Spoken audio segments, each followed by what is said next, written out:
রাধে রাধে। গীতার মূল্যায়নের আজকের ভিডিও পরিত্রাণায় সাধূনাং বিনাশায় চ দুষ্কৃতাম ধর্ম সংস্থাপনার্থায় সম্ভবানি যুগে যুগে। এই শ্লোকের অনুবাদ সহ প্রত্যেকটির ব্যাখ্যা করে বলবো। এই শ্লোকের অনুবাদ হল, সাধু ভক্তগণকে রক্ষা করার জন্য, দুষ্কৃতী পাপকর্মকারীদের বিনাশ করার জন্য এবং ধর্মকে যথাযথ সংস্থাপন করার জন্য আমি যুগে যুগে অবতীর্ণ হই।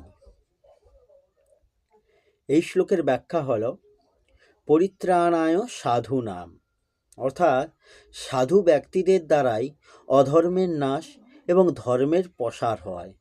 তাই তাদের রক্ষা করার জন্য ভগবান অবতার হয়ে আসেন। অপরের মঙ্গল করাই যার স্বভাব এবং যিনি ভগবানের নাম, রূপ, গুণ, প্রভাব, লীলা ইত্যাদি শ্রদ্ধা এবং প্রেমপূর্বক স্মরণ কীর্তন করেন ও লোকসাধারণে সেগুলি প্রচার করে থাকেন, এরূপ ভগবদ আশ্রিত ব্যক্তিদের এখানে সাধুনাম বলা হয়েছে। পরমাত্ম প্রাপ্তি করাই যার একমাত্র উদ্দেশ্য, তাকে সাধু বলা হয় এবং বিনাশীল সংসারের আশ্রয় যার উদ্দেশ্যেই হয়ে থাকে তাকে অসাধু বলা হয়। অসৎ এবং পরিবর্তনশীল বস্তুতে সদ্ভাব রাখলে এবং তাতে গুরুত্ব দিলে কামনা উৎপন্ন হয়। কামনা যে অনুপাতে নষ্ট হতে থাকে, সাধুভাব সেই মতো বৃদ্ধি পেতে থাকে।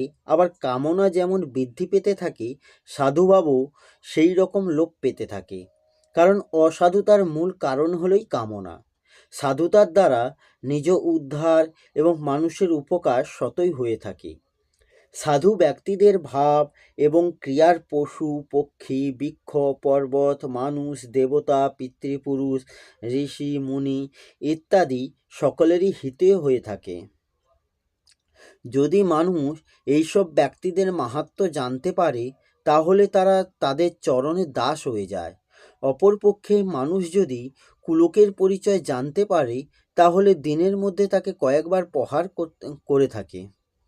এখানে প্রশ্ন আসতে পারে যে, ভগবান যদি সাধু ব্যক্তিদের রক্ষাই করে থাকেন, তাহলে সাধু ব্যক্তিদের এত দুঃখ পেতে দেখা যায় কেন? তার উত্তর হলো এই যে, সাধু ব্যক্তিদের রক্ষার অর্থ হলো তাদের ভাবকে রক্ষা করা। শরীর, ধন সম্পত্তি বা সম্মান, মর্যাদা রক্ষা করা নয়, কারণ তারা ওইসব জাগতিক বস্তুকে গুরুত্ব দেন না। ভগবানও ওই বস্তুগুলির গুরুত্ব দেন না, কারণ জাগতিক বস্তুতে গুরুত্ব দিলেই অসাধু ভাব উৎপন্ন হয়ে থাকে। ভক্তদের মনে জাগতিক পদার্থের মহত্ব বা উদ্দেশ্য থাকে না, সেই জন্যই তারা ভক্ত। ভক্তগণ প্রতিকূল অবস্থাতে বিশেষভাবে প্রসন্ন হন, কারণ প্রতিকূল অবস্থায় যত আধ্যাত্মিক লাভ হয় তার অন্য কোনো সাধনায় হয় না। বাস্তবে ভক্তিও প্রতিকূলতাতেই বৃদ্ধি পায়। জাগতিক অনুরাগ এবং আসক্তিতেই পতন হয়, প্রতিকূলতা থেকে সেই আসক্তি দূর হয়। তাই ভগবানের ভক্তদের প্রতি প্রতিকূল অবস্থা প্রেরণ করাও প্রকৃতপক্ষে তাদের রক্ষা করাই। বিনাশায় চ দুষ্কৃতাম, অর্থাৎ দুষ্কৃতকারী ব্যক্তি অধর্মের প্রচার এবং ধর্মের হানি করে, সেই জন্য তাদের বিনাশ করতে ভগবান অবতার রূপে জন্মগ্রহণ করেন। যে ব্যক্তি কামনার অতি বৃদ্ধিকালে মিথ্যা, কপটাচার, ছল, বিশ্বাসভঙ্গ ইত্যাদি দুর্গুণ দুরাচারে ব্যাপৃত থাকে, যে ব্যক্তি নিরপরাধ, সদ্গুণী, সদাচারী সাধুদের ওপর অত্যাচার করে, যে অন্যের অহিত করার কাজে ব্যাপৃত হয়, যে প্রবৃত্তি এবং নিবৃত্তি কি তা জানে না, ভগবান এবং বেদাদি শাস্ত্রের বিরোধিতাই করাই যাদের স্বভাব, এরূপ আসুরি স্বভাবযুক্ত হয়ে বদ আচরণ করা মানুষদের উল্লেখেই দুষ্কৃতাম পদটি এই স্থানে উল্লিখিত হয়েছে। ভগবান অবতার হয়ে এসে এরূপ দুষ্কৃতকারী মানুষদেরই বিনাশ করেন। এখানে প্রশ্ন আসতে পারে, ভগবান তো সকলের কাছেই সম এবং তার শত্রু কেউ নেই, তাহলে তিনি দুষ্টের বিনাশ করেন কেন? এর উত্তরে হলো, সকল প্রাণীরই পরম সহৃদয় হওয়া ভগবানের শত্রু কেউ নেই, কিন্তু যে ব্যক্তি ভক্তের কোনো ক্ষতি করে সে ভগবানের শত্রু হয়ে যায়। ভগবানের এক নাম হলো ভক্ত ভক্তিমান। সুতরাং তার ভক্তদের কষ্ট প্রদানকারী দুষ্কৃতীদের বিনাশ করা ভগবান নিজেই করেন। ভক্তরা পাপ বিনাশ করেন এবং ভগবান পাপীদের বিনাশ করেন। সাধুগণের পরিত্রাণে তার যত কৃপা থাকে তত কৃপাই থাকে দুষ্কৃতিকারীকে বিনাশ করায়। বিনাশের দ্বারা ভগবান তাদের শুদ্ধ ও পবিত্র করে তোলেন। সাধু মহাত্মাগণ ধর্ম সংস্থাপন করলেও দুষ্টের বিনাশ করেন না। দুষ্টের বিনাশ ভগবান নিজেই করে থাকেন। যেমন সাধারণভাবে ওষুধ দেওয়া বা ব্যান্ডেজ করার কাজ কম্পাউন্ডার করলেও বড় অপারেশন করতে হলে শল্য চিকিৎসক নিজেই করে থাকেন, আর কেউ নয়। মা এবং বাবা দুজন সমানভাবে পুত্রের মঙ্গল চান। পুত্র পড়াশুনো করে না, দুষ্টুমি করে, তখনও মা তাকে বোঝান এবং বাবাও বোঝান। তবুও বালক দুষ্টুমি করা না ছাড়লে বাবা তাকে মারধর করেন। কিন্তু বালকটি যখন ভয় পেয়ে যায় তখন মা এসে বাবার প্রহার থেকে বালকটিকে রক্ষা করেন। মা পতিব্রতা হলেও পতিকে অনুসরণ করা তার ধর্ম হলেও তার অর্থ এই নয় যে স্বামী পুত্রকে প্রহার করলে তিনিও সঙ্গে সঙ্গে পুত্রকে প্রহার করবেন। তিনি যদি এইরূপ করেন তবে বেচারি বালকটি কোথায় যাবে? বালকটিকে রক্ষা করলে তার পতিব্রতা ধর্ম নষ্ট হয় না, কারণ প্রকৃতপক্ষে বাবা ও সন্তানকে মারধর করতে চান না। তিনি চান তার দুর্গুণ দুরাচার রোধ করে তাকে ভালো করে তুলতে। ভগবানও এইরূপ বাবারই মতো, তার ভক্তরা হলেন মায়ের মতো। ভগবান এবং সাধু মহাত্মারা মানুষকে বোঝাতে থাকেন। তা সত্ত্বেও যদি মানুষ দুষ্কর্ম ত্যাগ না করে তাহলে তাকে বিনাশ করতে ভগবান নিজেই অবতীর্ণ হন। যদিও সে দুষ্কর্ম পরিত্যাগ করে তবে তার বধের আর প্রয়োজন থাকে না।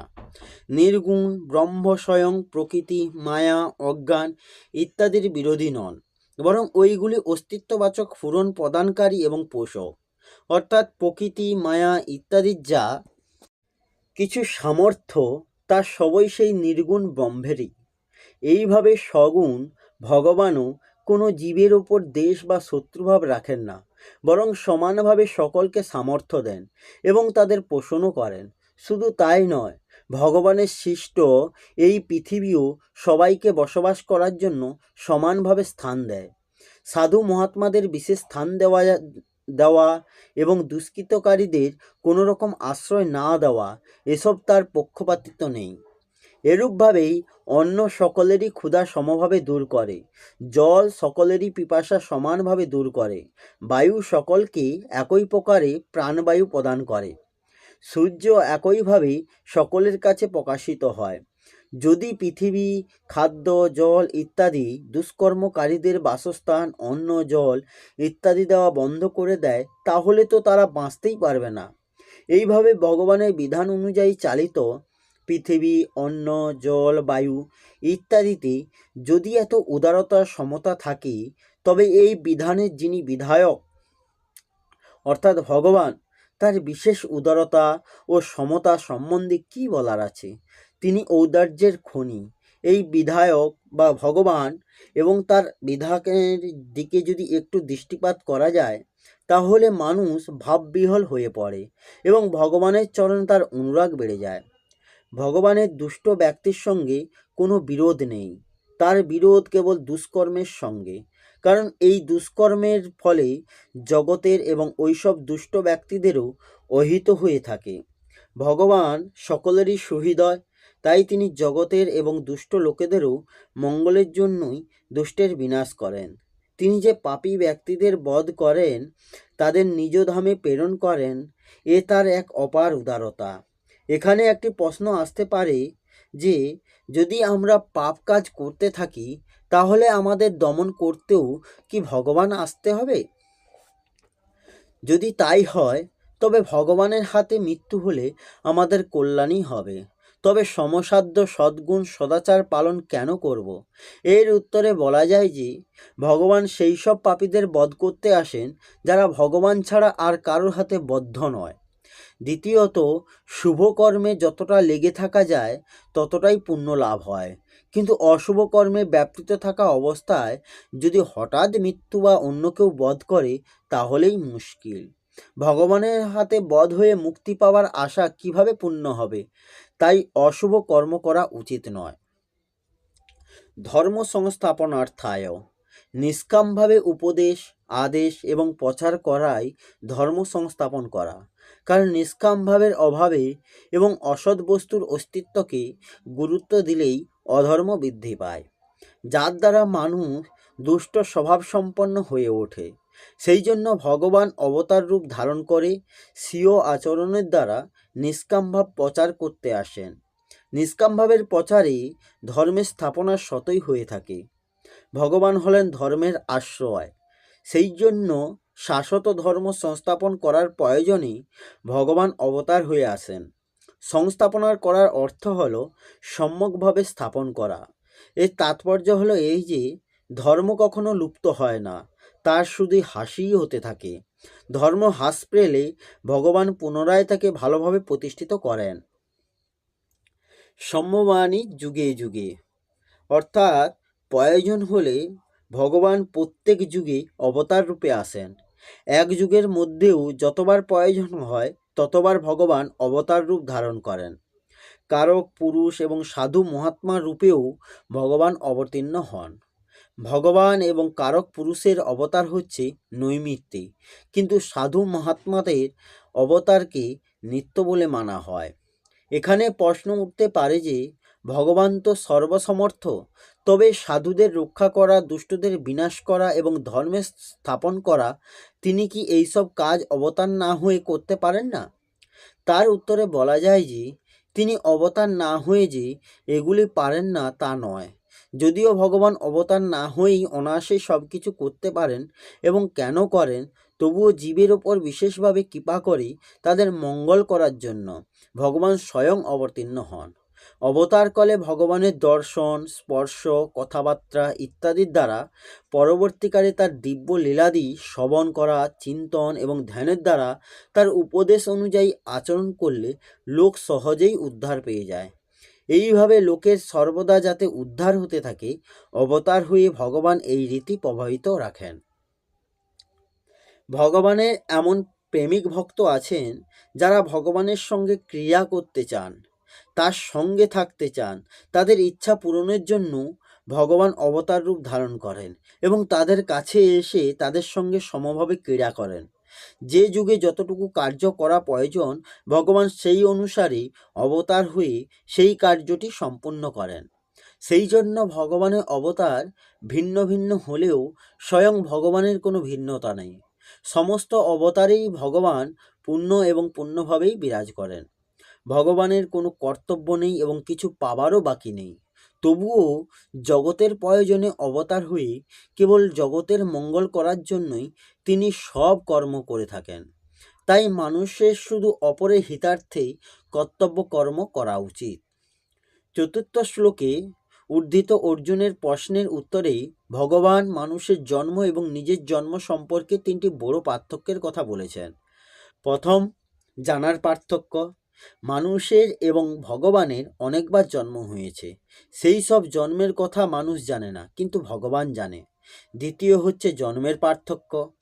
মানুষ প্রকৃতির বশ হয়ে নিজের কৃত পাপ পুণ্যের ফল ভোগ করার জন্য এবং ফল ভোগ পূর্বক পরমাত্মাকে প্রাপ্ত করার উদ্দেশ্যেই জন্মগ্রহণ করেন, কিন্তু ভগবান নিজ প্রকৃতিকে অধীন করে স্বেচ্ছাক্রমে নিজ যোগমায়ার সাহায্যে স্বয়ং প্রকটিত হন। তৃতীয় হচ্ছে কর্মে পার্থক্য। সাধারণ মানুষ নিজ কামনা পূর্তি করার জন্য কর্ম করে থাকে, যেটি মনুষ্য জন্মের উদ্দেশ্য নয়, আর ভগবান কেবলমাত্র জীবের কল্যাণের নিমিত্ত কর্ম করেন। এই হল শ্রীমদ্ ভগবদ্গীতার 4th অধ্যায়ের 8 নম্বর শ্লোকের ব্যাখ্যা। আসব পরের ভিডিওতে। রাধে রাধে। জয় শ্রীকৃষ্ণ। জয় গীতা।